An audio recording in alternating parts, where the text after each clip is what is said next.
Good morning, friends. We are here living in the light. I'm Asha Nayaswami. Let's pray together. Heavenly Father, Divine Mother, Friend, Beloved God, Jesus Christ, Babaji Krishna, Lahiri Mahashaya, Swami Sri Yukteswar, Beloved Master Paramhansa Yogananda, Saints of all religions, dearest friend Swami Kriyananda, we offer our lives in service and devotion to you. Help us to feel your presence in our hearts, that being attuned is no effort, but is the natural expression of our heart's natural love. We are your children. Help us to feel your closeness to us and your unconditional love, that we may move through this world, even through the darkest, most confusing moments, in a spirit of love and kindness and freedom with thee. Om. Peace. Amen.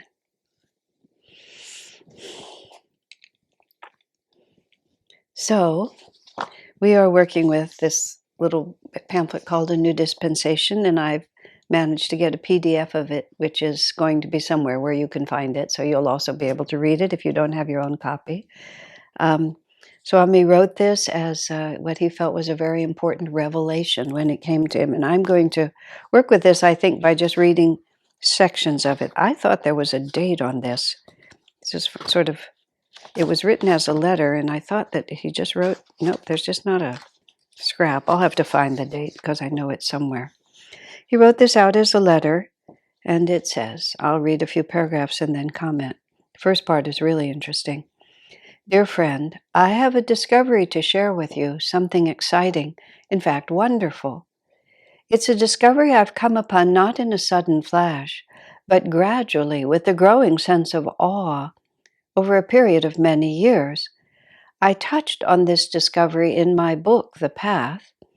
In a chapter titled God Protects His Devotees, I stated, in the almost 30 years that I have been on this path of self-realization, I cannot recall to mind a single instance where a disciple of Paramhansa Yogananda has failed to find protection in time of real need.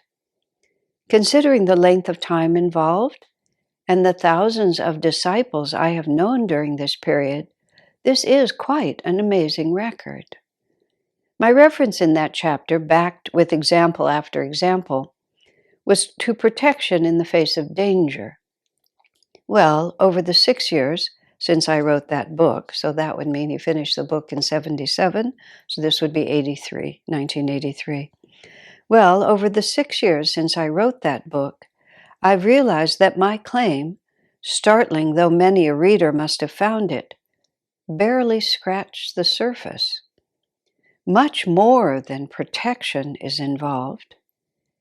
Divine power, increasing inner security and joy, freedom from mental and emotional delusions, an ability to ride the storms of destiny instead of being driven by them helplessly, a sense of belonging at last, meaningfully so, in the universal scheme of things. In what has often been described as an age of alienation and loneliness, how wonderful to find a way out that is at the same time a way in, into deeper attunement with life, with love, with one's fellow man, with God. Well, I'm going to just stop there for a few minutes. In this book, and I'm pulling out the original, when he goes to God Protects His Devotee, the chapter, wherever that is, he talks about, driving over a cliff and, going down the hill at Mount Washington, having the brakes fail, and various other situations like that, where life was really on the line. And Master saved us. The Anandamoy or one of the monks, climbing up a steep ladder to the second story to plaster the building with a hod of plaster on his back, and the weight of the plaster being so great that it pulled the ladder over backwards. And so it's about to fall flat on his back with this huge load of plaster. He starts calling Master's name, and all of a sudden it goes forward like that. It's just like it's past the tipping point, and then it goes back. And the man driving down the mountain, it was Norman Paulson driving down the mountain. The brakes are gone like that. Again, he calls Master's name, and the car comes to a stop like that. At Ananda Village, there was a man, when I was saying driving over the cliff, and he was going down to across the Yuba River in a big heavy truck. I think that was when they was running a lumber business. The truck went off the road like that, just started down into the canyon, and the big truck just sort of was stopped by this small bush. Just ran into this bush, and it just stopped. There was no relationship between the size of the truck and the size of the bush. It just, that's what happened. That was the year we created, this is like in the early years of Ananda, this would have been in the early 70s. That year we awarded the man the Most Dramatic Karma of the Year award. We gave him a little certificate, and a number of us signed it, and there was a little, sort of policy instructions. Although there is no absolute prohibition against winning this award 2 years in a row, it is not recommended. There was actually also in Ananda a man who was doing tree trimming. He fell like 60 feet, just straight down, and just didn't even break a bone. Just got up and walked away. Um, Another woman was at a job site. That was when they were building Swami's apartment, and they were building a basement. She fell off the ledge. In this case, she was hurt. She fell onto a piece of rebar, and it went sort of in her inner thigh. But when they took her to the hospital and the doctor worked on it, he said a surgeon couldn't have made a more careful cut. He said every major artery, everything that could have made this into either a fatal or at least a extremely debilitating accident, none of that happened. It happened just exactly within millimeters of what it needed to have it be inconvenient and unpleasant, but in no way either life-threatening or life-debilitating. These are just the examples that I'm thinking of. Now, Swamiji never speaks in hyperbole. So is that a hyperbole on my part to say that? He never does. But he never did, ever, because truth was exceedingly important to him. Nor did Swamiji ever resort to drama in order to make his point. Sometimes people, the way I thought of it when I would watch Swami talk, especially when I would see him on a platform with other well-known teachers, Swami never resorted to two things that I would consider myself guilty of at times, although I hope I've grown out of it now. People using personal charm in order to attract you. It's something subtle because, when you get on the spiritual path and you begin to love God, a certain kind of magnetism just comes out of you that's not your personality. It's what Swami, actually he talks about it in the next paragraphs, this sort of certain radiance and enthusiasm and joyous love for God, which is a natural consequence of the life we lead. But there's another way that people use personal charm in order to attract people. I didn't understand that when I was younger, but I've come to understand it as I've grown older. And a lot of public speakers use personal charm. And it's not bad. If they're charming, it's quite fun. They have nice personalities, but what you're attracted to is not their message. What you're attracted to is the person who's charming, who's delivering it. And maybe you're also attracted to the message, but there's a fine line. I'm just going to leave it there. There's another way that you can attract people to what you're saying, and that's by emotion, by building up emotion, by getting people excited in certain ways, by forcing them into catharsis or, just using emotional responses, especially, and I'll go back into my early days when all of this teaching was very new. People would have these cathartic weekends or these cathartic evenings, and there would be a big emotional release of a certain kind, which was not it's not that it didn't happen. It's not the kind of lasting change that Kriya Yoga will give you. If it's one big emotional moment, it's just as likely to be one big emotional collapse after that, because in order for us to genuinely shift karma, we have to have as much energy for the new reality as has been committed to the old reality. So in theory, one could generate sufficient energy to completely transform yourself in a split second. But an emotional excitement is not usually, well, let me say it differently. It has to be more than emotional excitement for it to actually really neutralize long-standing karma. So people can have a sense of release and even have a certain progress, but it doesn't really wipe out the vrittis in the chakra. So all of these things are things that certainly I, in the roles that I've played over the years, have had to mature into understanding. And as I began to mature into understanding, I began to watch Swami Kriyananda. He has a lot of feeling when he speaks. He has a great love for God, but he never lets his presentation move over into some kind of an emotional appeal. And nor does he ever speak in hyperbole. He never promises more than is possible. He always speaks the truth. So even when he wrote this chapter about God protects the devotees and made what he quotes here, these statements, in all my years, I've seen that in all the disciples I've known, in times of real need, the Master is there. Now, of course, there's that little fine line, because it's not like Master will save you from every difficulty. There was a disciple of Master's named Mr. Cuaron. Cuaron was from Mexico, and he was the head of the SRF group in Mexico City. And he had been very wealthy, but lost his job for one reason or another and fell on, comparatively speaking, hard times economically. And there's a story which is also in the path, actually. It might even be in God Protects the Devotee. And Mr. Cuaron was very anxious to reestablish his career and reestablish his financial well-being. And he was offered this wonderful job. And he was extremely happy about it. And just as a matter of just almost, proper form, he wrote to Master saying, I've great new opportunity. I'm taking this new job. And he was startled. I believe he got a telegram back from Master. Absolutely under no circumstances accept that job. Well, Cuaron was a little bit annoyed because it was a great job offer and he really needed it. But because Master had been so emphatic, he had to agree, so he didn't take the job.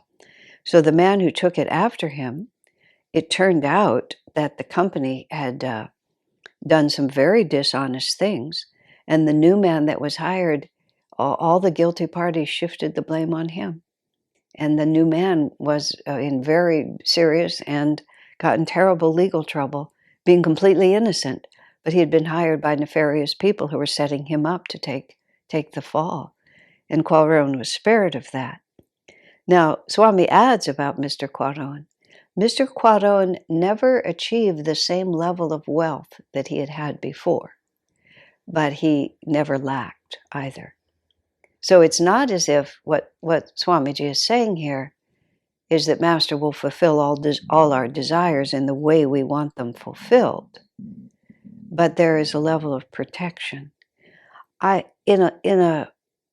Protection in times of real need. Swami actually tells an extremely sweet story, which many of you have heard, but in this context it's worth mentioning.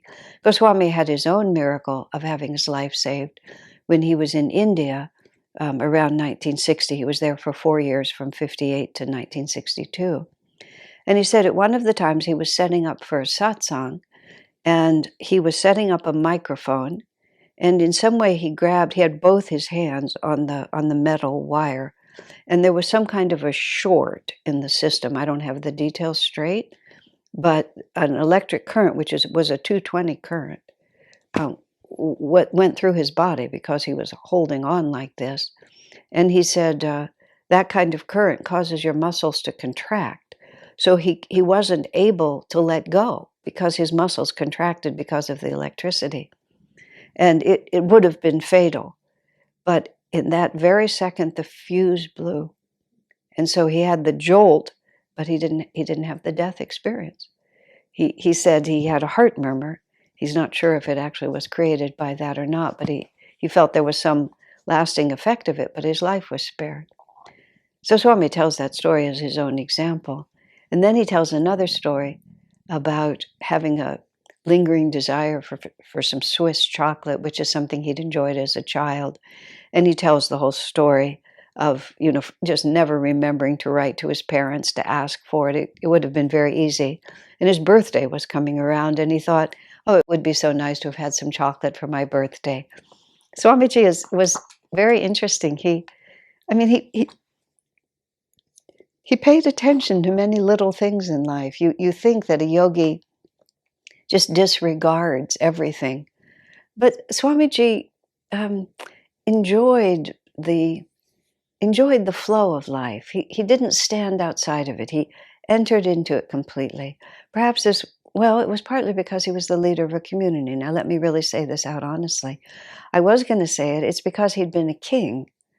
There's stories of him both when he was Alfonso X in Spain and when he was Henry I in England, about what a wonderful court he ran. And what that means is, the king was the center of the life of the nobility and the aristocracy, and these were the people who led and governed the country. This is long before the age of democracy.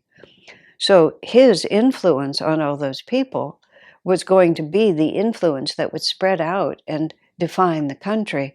So how he ran his court was how he ran his country. And in both cases, it was a place of enormous refinement, erudition, imagination, creativity, artistic expression, musicality, poetry. So he set the tone very high, and then it spread out throughout his kingdom. And in both cases, his kingdoms were well run, and his people were very happy. In England, it was the longest period of peace and prosperity. I don't know if it's still true, but up until that point, when Henry was the king, his 30 years of rule. So I started to say, of course, that's what he was doing at Ananda. I was going to say because he was a king, he had that left over. But what am I saying? He was still a king. He was the leader of this entire movement, and it was necessary for him to define the movement of self-realization in the West through his particular discipleship to Master, and therefore the lineage of Master. He had to define it in such a way that it would carry not only the details, but also the spirit of what Master wanted us to be. And what Dwapara Yuga asks us to be, you see, is spirituality integrated into life. In Kali Yuga, we had what I would consider the luxury of just turning our backs on society, just not paying any attention to it, because it was Kali Yuga sinking. And so what was the point? There was no point in trying to build anything in an external way. Everything had to be, in fact, hidden and held, because it was just the barbarians were just going to sweep through and burn the libraries and destroy everything. So the real power had to be just in the individual spirit, literally waiting for a time when it could come out again, which is now. Because in 1700 we started shifting into Dwapara Yuga, and right after that is when all of this movement, America was founded, and this whole movement of Dwapara Yuga started. So we're the Dwapara Yuga expression, and there's a new dispensation, which is obviously going to take us a while to go through, is what does that really look like in practical life? So coming all the way back to Swami and his Swiss chocolates, he just had an affection for these Swiss chocolates, and he thought how nice it would be to have some, rather than thinking, I'm a yogi, I shouldn't want these things, I repudiate chocolates forever. It was just a natural part of who he was. It's amazing to me when I think about this, and this what I love about talking to you all like this is it teaches me things. I know that Swami said after Master died, because he knew he was going to have to write about Master, he collected stories. He talked to all the disciples. He wrote down everything he could remember, and built up this archive of material. The day he started writing the path, I talk about this in Light Bear. He had spread all of these notes out on the floor, and they were in stacks all over the floor. And when we came to his house that afternoon, Swami was sitting on the floor amidst all that paper, and without rising from the floor, I remember he just looked up at me and looked at all of that and said, "How am I ever going to turn this into a book about Master?" And he later spoke of the ant trying to describe Mount Everest. What from the perspective of the ant, what could he say? But he did. He just persevered. And actually, that moment with Swamiji gave me courage when I was confronted with far bigger piles, many bigger piles, and had the same thought, how am I ever going to turn this into a book? How is the ant ever going to do it? And the answer was really simple, which was the same answer as Swami, is that I didn't, he did. And so here it is. I typed it, that's a fact, but that's all I did. In any case, but Swami told me that he told me, didn't tell just me, he told everybody. He said, I meditated for years on every one of those instances. Well, did he say every one? I don't want to use hyperbole. He said, I meditated on the things Master said and the incidents of his life until I felt I had drawn the deepest meaning from them. And of course, I am constantly, as you hear from me all the time, I'm constantly replaying these. And what I was just realizing just now is even in his interest in those Swiss chocolates, in a way that I never really thought of, he was also just calmly illustrating to us what it is to be a deeply spiritual person. Because it's not so simple a question. I find that a great deal of help that I try to give people is to help them to understand that there's nothing actually wrong with what they're going through, because there's such a tendency to be self-critical or to feel that somehow we've failed. I don't know where that comes from, but it's deeply inculcated, especially in American Western society. Well, I know where it comes from. It comes from the fact that from a very young age, we are bombarded with advertisements. And those advertisements are always trying to tell us that whatever we are is inadequate.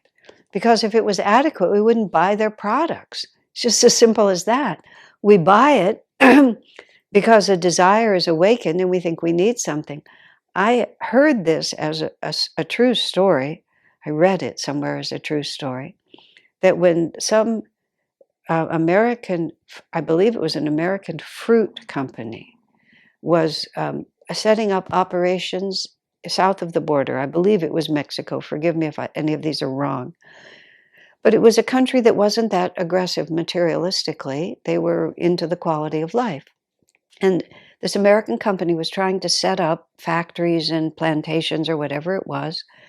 And people only wanted to work a few months of the year because they would get enough money and they could live quite happily and comfortably, and then they would enjoy their families and whatever else they wanted to do. But the American companies wanted there to be more aggressive work put out.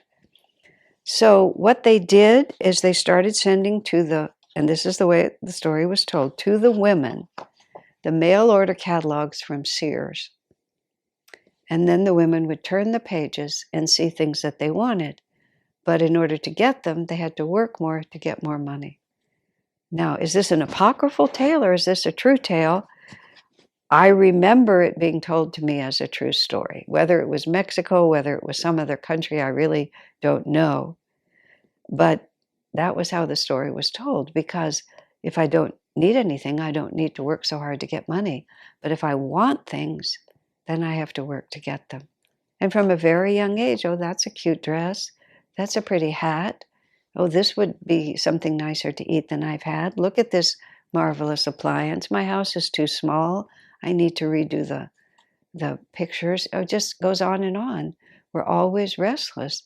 So we bring onto the spiritual path this profound sense of incompleteness. Of course, we are incomplete, not because we don't have the right tennis shoes, but because we are not one with God. So we do feel anxious, and that anxiousness eventually brings us to the spiritual path.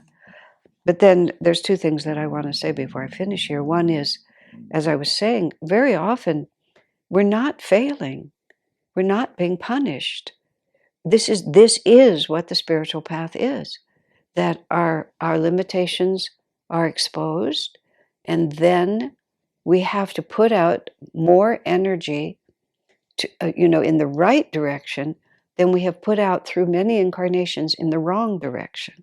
And whether that effort is by right action, right thought, right attitude, or by Kriya Yoga practice, which works directly on the seeds of karma and is a much more subtle form of energy to balance it, we have to pay the debt. That's all. We just have to pay the debt. So the fact that we're in a sinkhole of wrong attitude and wrong energy means that we're just working our way out of that hole. There's nothing wrong at all. The hole was always there. It's progress, as Swami said to me when I was literally weeping over the revelation of a deep fault that I thought I'd overcome.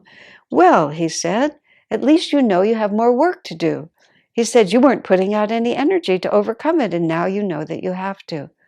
I mean, just such a simple, cheerful, not at all what I wanted to hear message, but that's what we were working with. Now let me just think for a moment what the other thought was that I wanted to offer.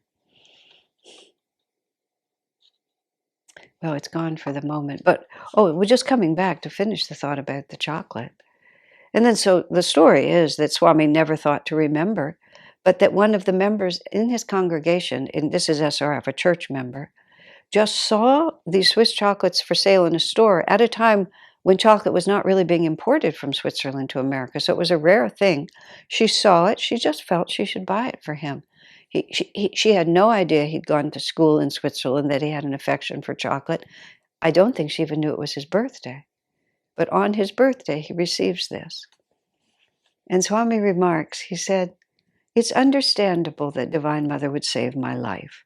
I'm serving her. I have a lot of work to do for her. He said, but it was completely unnecessary that she give me chocolates for my birthday. And he said, in some way, it touched him more deeply because it didn't matter at all, and anything that really mattered.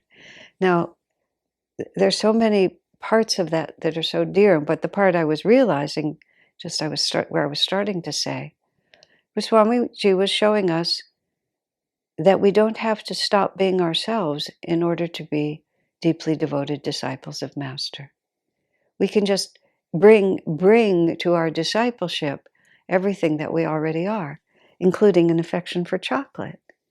Of course, we have to put it into proportion. My happiness doesn't really depend upon it, but there's no harm in wanting it. There's no harm in, well, more deeply, God made us the way we are.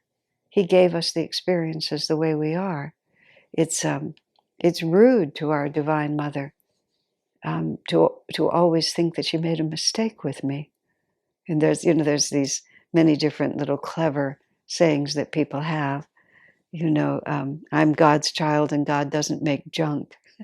It's sort of a sweet one, but it says that we actually are being rude to God when we denigrate ourselves, because we're the fruit of his labor. And even our errors are the best that we're able to do as his children. And we have to always see it from his point of view. That's all right, dear.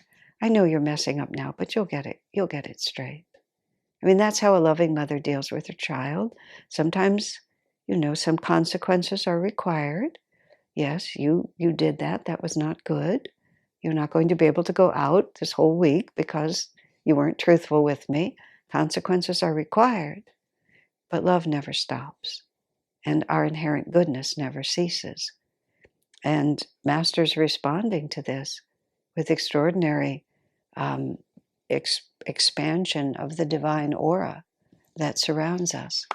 Tomorrow we'll talk more about the implications of that and moving through this small document. God bless you, my friends.